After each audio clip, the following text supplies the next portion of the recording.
जंगे बदर।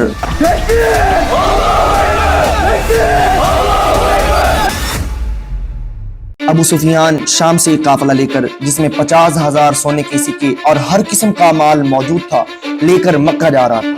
लेकिन दरमियान में एक बहुत बड़ा मसला था। मक्का पहुंचने के लिए उसे मदीना के पास से गुजरना था और मदीना में मुसलमान उस काफिले को लूटने के लिए तैयार बैठे थे। तो अबू सुफियान ने सोचा कि क्यों ना, एक मिनट, मुसलमान कैसे काफिला लूट सकते हैं, वो भी रमजान के महीने में। असल में बदर की जंग से 1 साल पहले जब मुसलमान मक्का से मदीना हिजरत करके गए थे, तो वो अपने साथ कुछ भी नहीं लेकर गए थे सिवाय उन कपड़ों के जो उन्होंने पहने हुए थे। तो मक्का वालों ने उन्हें गुस्सा दिलाने के लिए उनके मकान, उनके घर, उनका सब कुछ बेच दिया। और इस काफिले में बहुत सारा सामान वो था जो मक्का के मुसलमानों से लूटा गया था। तो मुसलमान लूट नहीं रहे थे, बल्कि अपने से लूटे हुए सामान का बदला ले रहे थे। तो अबू सुफियान इस काफिले का हेड इस टेंशन में था कि अगर वो इस रास्ते से गया तो मुसलमान उसे छोड़ेंगे नहीं। तो उसने अपना रास्ता बदला और मक्का एक खत भिजवाया कि मक्का वाले फुल स्पीड उस काफिले की मदद के लिए पहुंचे। वो बंदा जैसे ही मक्का पहुंचा तो उसने काबे के पास जाकर अपने ऊंट के नाक और कान काट दिए, क्योंकि ये उस वक्त का कोई खास रिवाज था। अबू जाल ने उस कासे से पूछा कितने आदमी थे? तो उसने जवाब दिया ऑलमोस्ट कोई 313 लोग होंगे। तो अबू जाल ने कहा हम 1000 आदमी लेकर जाएंगे। तो अबू जाल ने दोबारा उस कासा से पूछा कि कितने घोड़े होंगे। तो उसने कहा ऑलमोस्ट 1 या 2 घोड़े होंगे। तो अबू जाल ने कहा हम 100 घोड़े लेकर जाएंगे। तो अबू जाल ने पूछा कि उनकी फौज में कितने ऊंट होंगे। तो वो बोला कि almost 17 camels. We'll bring 170.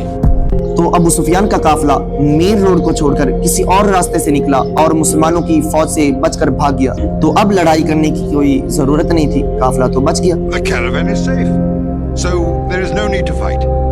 Not fight? लेकिन अबू जहल ने कहा अब अगर काफिला बच भी जाए तो हम इन मुसलमानों को नहीं छोड़ेंगे, क्योंकि उनके एक एक बंदे को मारने के लिए हमारे पास 3 लोग मौजूद हैं। We finish them tomorrow. We fight.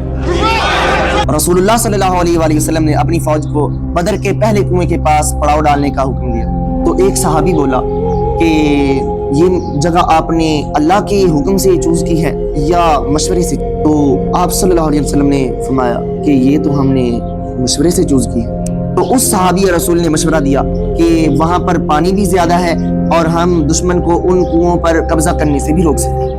आप सल्लल्लाहु अलैहि वसल्लम को उनका मशवरा बहुत ज्यादा पसंद आया और पूरी फौज यहाँ से एक ही रात में वहां मूव हुई।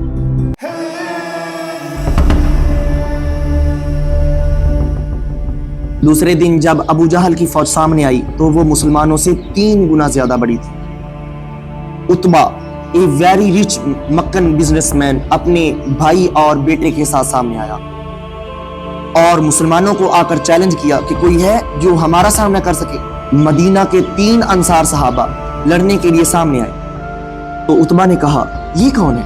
हमें अपने भाइयों के सर काटने हैं जिन्होंने हमारे बाप दादाओं के दीन से बगावत की है। हजरत हमजा, हजरत उबैदा और 24 ईयर ओल्ड अली सामने आए। हजरत उबैदा जख्मी हुए, लेकिन उतबा, उसका भाई और उसका बेटा तीनों मारे गए। उतबा का बेटा हुजैफा जो कि मुसलमानों की फौज में था, उसके सामने उसका बाप, उसका भाई और उसके चच्चे को मार दिया गया, लेकिन वो ये सब कुछ देखकर भी मुसलमानों की फौज में ही रहा।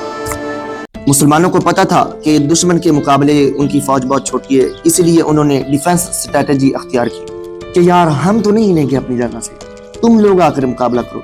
उसी के साथ अबू जाल ने फुल पावर के साथ हमले का हुक्म दिया, क्योंकि उसका ख्याल था कि 2 मिनट का काम है, खत्म करके निकलते हैं यहाँ से।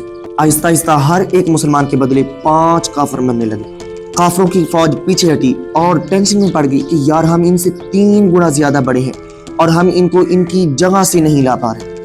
अबू जाल ने दोबारा फुल पावर के साथ हमले का हुक्म दिया, लेकिन दोबारा फिर वही हुआ और काफिर फौज पीछे हटने लगी। लेकिन इस बार मुसलमानों ने उन पर हमला कर दिया और काफिरों की फौज बदर को छोड़कर हर तरफ भागने लगी और अबू जाल मारा गया।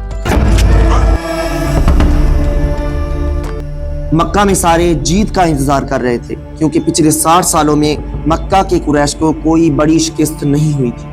آلموسٹ 65 سال پہلے انہوں نے ابرا کی فوج کو بھی ہرایا تھا، اسی لیے پورا عرب مکہ کے قریش کو اپنا لیڈر سمجھتا تھا۔ لیکن اب مکہ کے قریش صرف 313 لوگوں سے ہار گئے تھے۔ پہلے لوگ جو جنگ سے بھاگ کر مکہ پہنچے تو ان پر کسی نے یقین ہی نہیں کیا کہ ایسا ہو ہی نہیں سکتا کہ ہم جنگ ہار گئے ہوں، لیکن آہستہ آہستہ انہیں سمجھ آنے لگا کہ وہ یہ جنگ اور پورے عرب میں اپنی عزت ہار چکے۔ ایک مشہور ہسٹورینز لکھتے ہیں کہ جنگ بدر سے پہلے عرب رسول اللہ صلی اللہ علیہ وسلم کو ایک کمزور شخصیت سمجھتے تھے جن کو اپنے ہی لوگوں نے اپنے شہر سے نکال کر دور بھیج دیا ہو۔ لیکن جنگ بدر کے بعد رسول اللہ صلی اللہ علیہ وسلم پورے عرب میں ملٹری جینیس اور بادشاہ کے طور پر مشہور ہوئے۔ جیت کی خبر لے کر جب مسلمان مدینہ پہنچے تو ہر طرف خوشی اور سیلیبریشنز چل رہی تھی،